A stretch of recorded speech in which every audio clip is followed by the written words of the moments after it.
Let's call this meeting with the Pledge of Allegiance. I pledge allegiance to the flag of the United States of America and to the republic for which it stands, one nation, under God, indivisible, with liberty and justice for all. Roll call, please. President Moreno? Here. Director Brown? Here. Director Clayton? Here. Director Adams? Director Guy? Here. Moving on to item number 1, minutes of the regular meeting held January 23rd, 2025. Make a motion, we adopt those. We have a motion. Do I hear a second? Second. We have a motion and a second. All in favor? Aye. Moving on to item number 2, committee reports.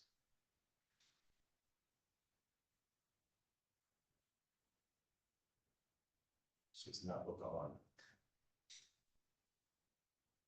We're having technical issues. That is. Yes. I will speak up. Yeah, there you go. Mr. President, your real estate committee met on January 29th to discuss our efforts to update the airport specific plan. And your real estate committee met on the 6th. Excuse me, your executive committee met on the 6th of February to agendize this meeting. There was an additional meeting that fits, I don't know where it would fit into committees, but involved, at least one of your board members. Carrie facilitated a meeting with our air service development consultant, and we invited Tony to the meeting so he could get up to speed on our efforts. And that was on the 29th. Perfect. Thank you. Any questions from you? Moving on to item number 3, general manager's report. Yes, Mr. President, yourself, Director Guy, myself, and Bernica participated in the REACH conference on the 30th, which was, I think, very, very informative and also a great opportunity. There was a couple of people of my own work effort that I was able to meet with and get some items addressed. So I was very fortunate, very appreciative of being able to participate in that. I think it's a great program. Yeah, likewise, it was, Tony and I have to discuss some management there, and some people as well. So. Yeah, it's pretty cool. And then I participated in the Southwest chapter of AAE, their winter conference at Monterey. And again, met with a couple key people on a couple key things we're working on that I won't go into, and had some very positive interaction. So that went well. I was asking for the meeting, I was asking Director Guy if there was a conference. There is a thread running through everything we're doing, and there was a online webinar on Tuesday through there's an International Airport Association, and it's discussing advanced air mobility. At the REACH conference, we met someone that we'll talk about it later. The group called DART, and their mission is focused on infrastructure to support advanced air mobility, not the airplanes, the rest of it, which is us. And that meeting on Tuesday is with a group of global people, same issue, talking about do you have enough power? What's all the things you need to have in place, the infrastructure. Imagine the Wright brothers and not a single airport. And that's what we have to come behind with this advanced air mobility effort and sort out. So it's pretty cool. So, and we'll talk later about further efforts. I hope we'll be able to participate. Just a quick construction update. The drainage on the, I was out there Tuesday. They had one piece of asphalt. It looked like they needed to finish up, but from previous rains, recent rains, the word we're getting back is that the drainage fix, drainage effort we're making, improvements are actually working. Yeah. We're not having the flooding issues with the large hangar that we had before. Yeah, so I actually, since it was raining today, I took a drive over there. Did they finish the paving on the? On the East side? On the east side, Was yes. everything There's still paved? that one little patch Okay. that's empty. but everything's paved and open and. And the drain line is drain line's in. And, there was no flooding, which is the important part. So, Next step is the roof. Before temporary fixes, giving us new water. So that's all I have. thank you. Any questions? for me? Moving on to item number 4, Manager of Finance and Administration report. Thank you, Mr. President. I provided the demand register for your review and approval. Make a motion to accept this percent. I will second that. We have a motion and a second, all in favor?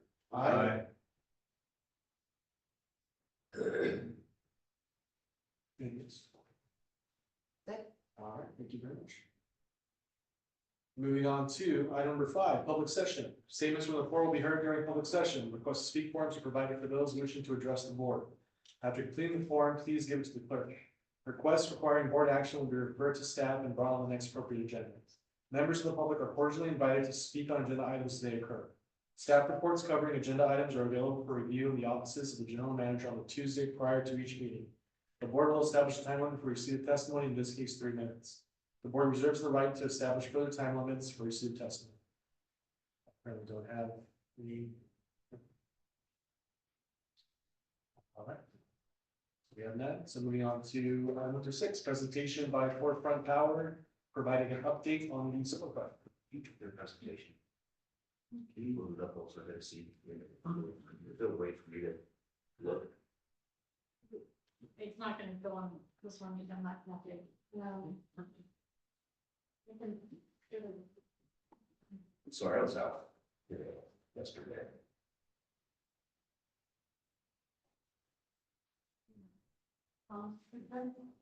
Sorry?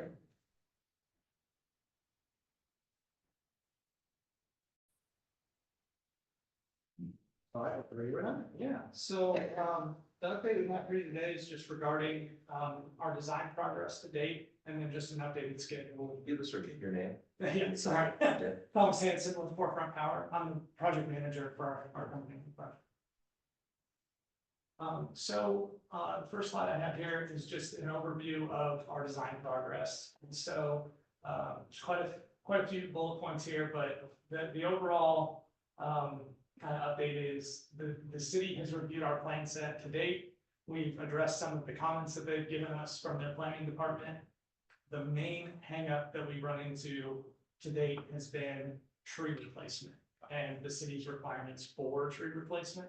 So we initially had a tally of 25 trees to be removed based on shading and trees that were directly impacted by the location of the array. We've gotten that number down to 17 after some conversations with Martin and Rick from your team. We want to do an alternating removal of some of the palms that are lining the main drive where we're picking up and drop off is in front of the terminal there. So those are really just a shade impact through certain times of the day. Those don't directly impact the footprint. And so we have a lot more wiggle room with those. So we've been able to bring that number down, and then in a few conversations with the city themselves, we have been able to bring their requirement of initially needing to plant 122 trees for the 25 that we were removing. We have been able to bring that number down to just 24 total trees needing to be replanted, and then us providing a payment in lieu of the remainder of the trees. They have also brought that number down as well. In total, I believe the number of trees that they would have required us to replant are about 48 at this point. But with space constraints, future developments that you guys have planned, we've been able to work with them to bring that number. So what are you doing with those 17 trees? Are you cutting them down or are you Yeah, pulling them up so they can be So I replanted? believe they'll be pulled up. The palms, those may be top, those just may be cut off the top there. Those are a lot more difficult to remove typically. But the other trees should be fully removed or at least cut down below grade and then kind of, covered as much as possible. Are those the palms that are like 50, 60 feet tall? Yes, that's So correct. you're rid of 17 of those? Yeah, we're getting rid, not 17 total of those, and actually I do have a slide here, so I'll jump ahead to that. So this is just our overall site plan for the array location here. And then this, it's kind of hard to see, but there are some dotted lines kind of showing the array locations there within the parking stalls. And so you can see the dots within the parking lot, except for the two in the far northeast corner, I would say there. Those are all smaller trees, not the palms. And so there are two palms there on that far left side that are in the lot, but they are not really directly in conflict with the array. I think one of them is, the other is not, but it will still cause shading. So we plan to remove those trees along with an alternating set of trees. So there is basically in every dot there is along that southern line, there's another tree in between each one of those dots that I've identified there. So, How many trees are you removing just because of the shading problem? so just because of shading, there are 2, 4, 6. There are about 8 to 9 trees being removed for shading. The rest of the trees are, So they're not impacted by the spot, they're impacted by the shade they're throwing off. yeah, the shade that they're casting onto the array. And that shade will impact the production, which will impact both the energy offset of the system for you guys. It can also cause other issues with the array, typically when we see too much shading, but that's a little more detailed than I can really dive into. So typically though, it's just a typical shading problem is the issue with most of those, yeah.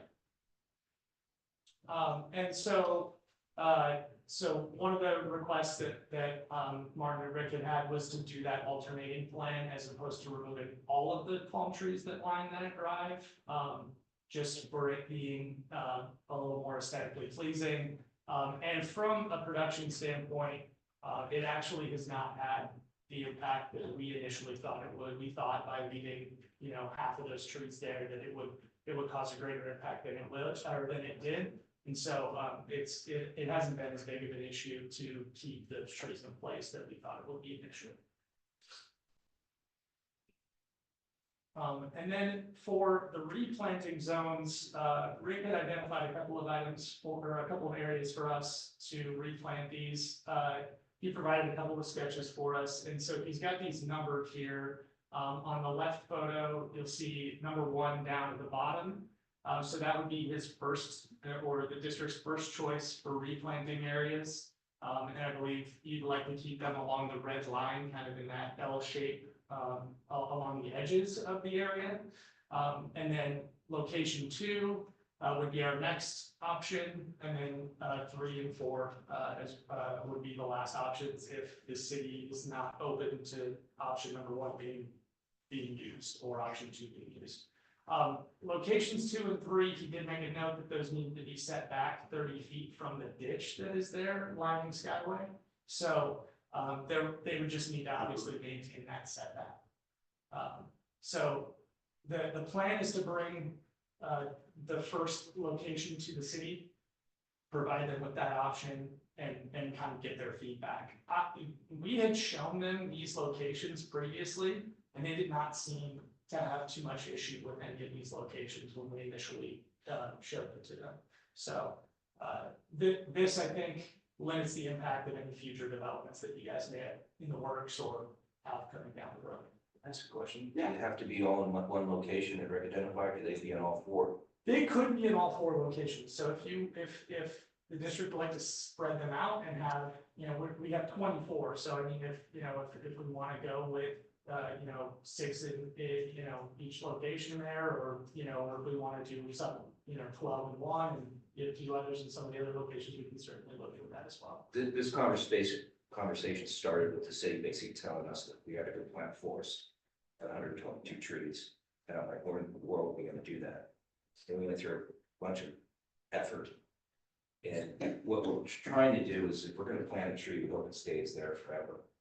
We want to go cut it down again. So. Yeah, so the trees that the city had identified for us are a native live oak and a Chinese pistache. Those are the 2 tree types that they had recommended. They have an urban forester that works with their planning department. that had recommended that based on other trees that are native to the area and other trees that they see around the city. So, so that was their recommendation for the tree types. And then this is so that's kind of everything I have on the tree update there. As far as the project schedule goes, this is our latest update on kind of where we see this. And we are actively, you know, at all times kind of working to see what we can do to bring these dates in. But this is, you know, at this moment in time, with where we stand with the tree situation with the city and getting the design over to them for that, this is kind of where we see things standing right now.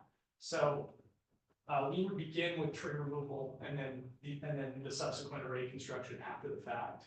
And then we would look to achieve that mechanical completion there in December. That would be meaning that the array structure and all of the electrical are essentially complete. And then our substantial completion would be receiving our permission to operate from the utility, which allows us to then operate the system, test the system, make sure everything is working as planned. One of the other items for substantial completion, and is a big driver for the schedule and the dates you see here, is this electrical switchgear replacement that we have planned. The electrical switchgear that you guys currently have is, I believe, from roughly like the mid-70s, and it doesn't seem like it's going to be able to handle the load that we're looking to put on it with your and tying it in. So that's the need for the replacement there. So that is the biggest driver. It's a longer lead piece of equipment, and it's a piece of equipment that we don't typically procure until we receive permit from the local permitting agency to make sure that there's no changes that they want to make to our design or anything of that nature, as well as having the utility give us feedback on that as well. But to date, we've received all of our feedback from the utility on that item, so we're good from that standpoint. So you're telling me in 11 months we're gonna be operational? Yes, that is the plan at the time, at this time. I would love to be able to pull these dates in as much as possible, and we're going to continue to work toward that. Right now, our expectation is to receive our permit in March, and then be able to begin the procurement process for that equipment, and then get on site in September. And again, you know, there's a potential opportunity to bring that in and you know, maybe start in August, you know, but for the time being, that's kind of where we're standing. One of the big factors with that is we could potentially come out and start the construction earlier and then wait for the equipment to arrive and do that tie-in. The issue with doing that is that typically our contractor would like to remobilize to the site. So they would mobilize, complete the construction, and then they would demobilize all of their equipment and material. And then they would come back for another one. And so they typically would charge then for a second mobilization. And on top of that, you would then just have an array that would be in place, not really providing anything other than shade for cars parking under it at that point, and would be susceptible to, you know, I mean, it's just susceptible to the elements for a little bit longer without really being, you know, providing the benefit that you guys are looking for out of it. So that's what I have for you guys today as far as the presentation goes. So, yes, have any questions? Yes. Are you living within the original confines of the agreement that we signed 2 years ago, 3 years ago? Yes, we're. Rates and everything are the same? So the rates and everything are the same? Yes, as of right now, yes, all the rates are the same. We haven't made any amendments to the agreement at this time. I believe we've made one amendment, and that was to the construction start date. Yes. Yes, that's the only way. Yeah, we all do that. Yes. Yes. So that is the only amendment to date on the project. Yes.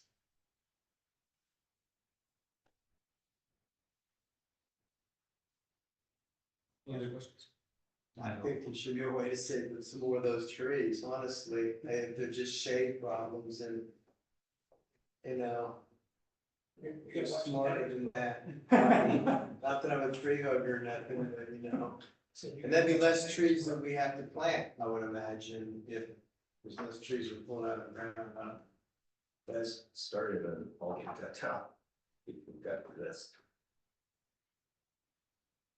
I share your, I share your concern.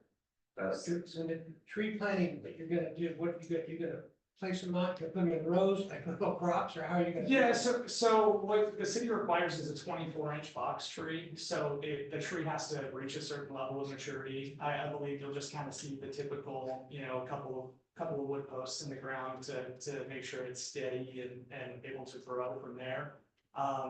And then typically they want to see some form of watering or irrigation plan, something like that, to make sure that the trees have an opportunity to grow. Sure.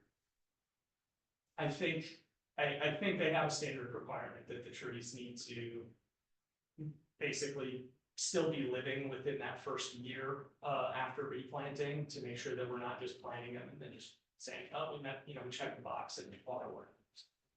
That'll be Rick working with his guys to figure out the best place to get water or something.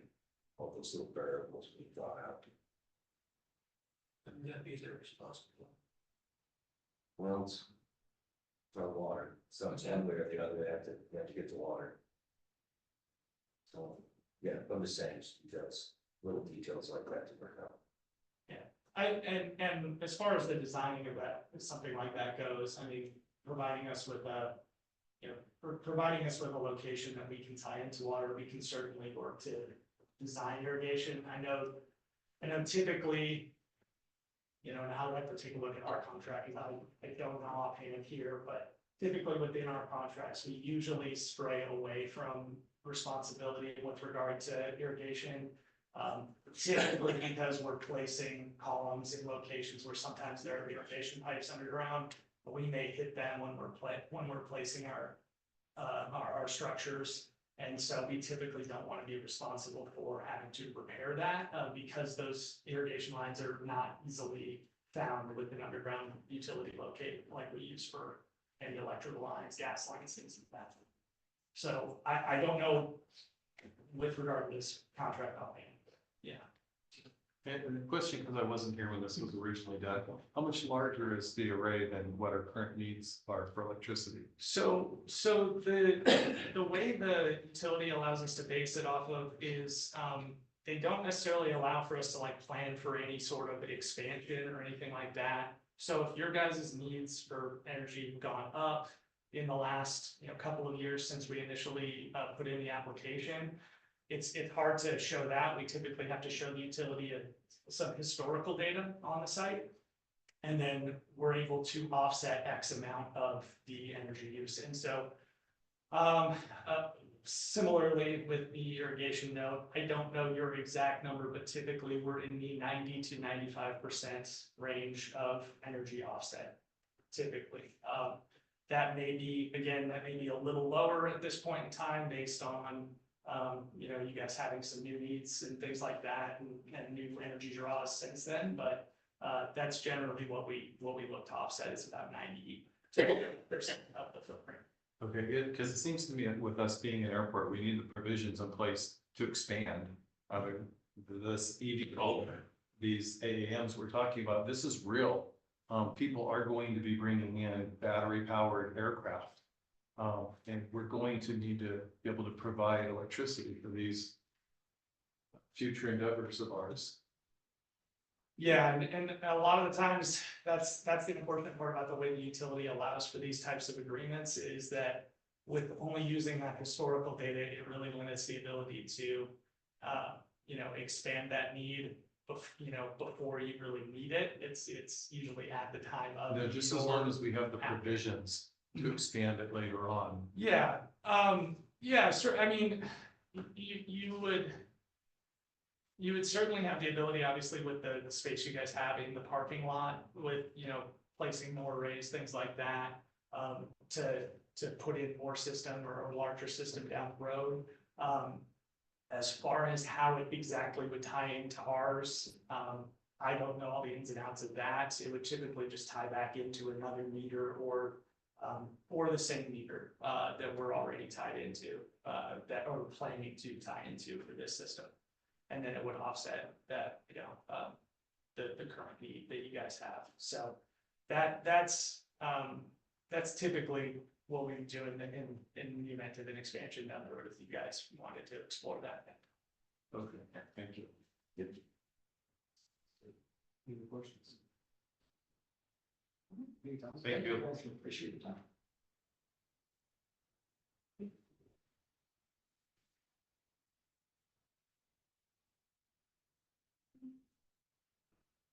Moving on to item number 7, authorization for the president and secretary to execute the second amendment of service agreement for consulting services for the airport business park specific plan between the district and RRM Design Group.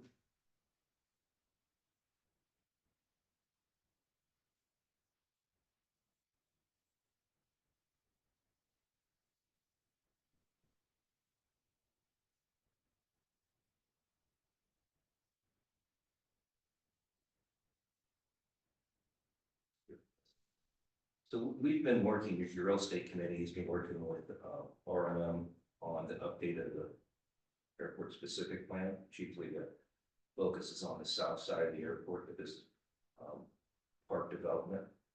And as you well know, after the settlement agreement, we're getting after the next steps of actually getting something built there.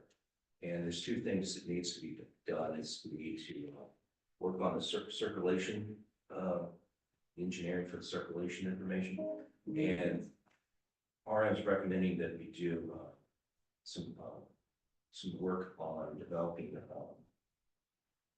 financial plan on how to build improvements, how to build the infrastructure you need to facilitate development. So that's what this amendment would fund, is those two components. Do you have a consultant in mind? Well, the consultant for the financial component is a company called Madison Dale Group. But they would be a sub-consultant through RM, and RM would manage them, right?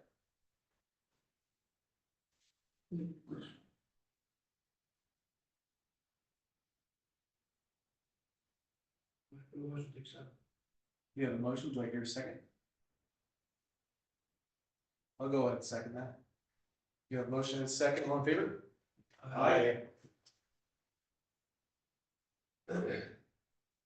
right, moving on to item number 8, authorization for the president and the general manager to attend the LIP Summit to be held March 26th through the 28th, 2025 in Monterey, California. I mentioned this earlier in my DM report. This group, DART, I don't know what that acronym stands for, but it's a nonprofit that's funded through, well, I can't remember the name of it. It's one of these large foundations that funds various efforts. And their mission, just some background, the Monterey area, Monterey, Watsonville, Hollister, they have created themselves into this triangle, what is the other one up there? Salinas. They have created through various manufacturers of advanced air mobility aircraft are locating themselves and testing in these areas. They're the mecca of this international effort just north of us. And this group called DART is holding a summit on March 26th, 28th on this topic. And it's you go to their website, it's every player in this business and a lot. Yes, there's going to be people talking about the aircraft, but a big part of the mission of DART is to figure out the rest of it, and we're part of the rest of it. Okay. So I don't think we can't participate. I think we're obligated to participate in this group, and that's why we're asking for myself and the board president people out to participate. March 26th and 28th. Well, that's the right. Yeah, I agree with what you're saying. Based upon where I come from in the industry, you absolutely need to be part of this, and Joby and Archer are part of that group. Yes. And there's a lot of people that have influence even in the Central Coast that are part of those Joby and Archer companies. So yeah, we want to be part of this. So if you need, I will make the motion to authorize the president and general manager to attend the Lift Summit to be held March 26th through 28th in Monterey, California. And I'll second one. We have a motion and a second, all in favor? Aye. Question. Is this, are these the guys that are all on Reservation Road at the old floor, That's one of their, that's Joby. Yeah, that's Joby at just Reservation. one of the main drivers of this? Yes. Yeah. They're a participant. DART, the DART is a separate organization that's a nonprofit that's hosting this. So they're not in charge of the conference or the summit, but they're a major participant. Go ahead. I'm sorry. Okay, so we have a motion and a second, all in favor? Aye. And with that, we'll go straight into closed session. Break meeting.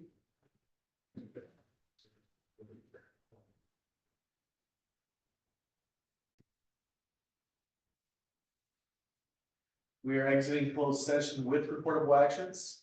I'll go ahead and give the floor to Daniel. Thank you, Mr. President. The board makes the following report pursuant to Government Code Section 54957.1 A1 capital B. In closed session on January 23rd, the board approved the following motion to authorize the sale of a 28-acre parcel of land on the southeast portion of the airport property, more specifically parcels 85 to 89 on APN 111-231 level, the G3 LLC for a purchase price of $2.5 million, contingent on approval of the sale by the FAA and subdivision of the parcel with the city of Santa Maria, and to authorize the president and secretary to execute the purchase agreement and any other documents necessary to effect the sale. The approval was accepted by the buyer after the board meeting. The vote was 4-0-1 with Directors Moreno, Adams, Guy, and Clayton voting aye, and Director Brown absent. That concludes.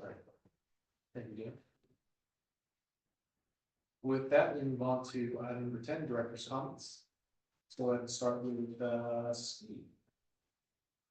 Yeah, I've had a problem with the controllers of the tower, and I want to get a meeting set up with the manager to get this thing resolved. I don't want to be petty, but this guy is coming across way beyond what in Santa Maria we want to take him to. I don't have a problem with what he was saying, it was how he said it, so. Anyway, if Martin can get that set up. Yep. With the tower manager, I would appreciate it. I put a call in her, she never returned my call. Which committee would it best be? Safety, No, we're just a meeting. Yeah, you can put up safety and security. We'll put something on it. Maybe it's not a committee, maybe, I don't think it's a committee meeting, I think it's something. would you like to participate, Mr. President? Sure.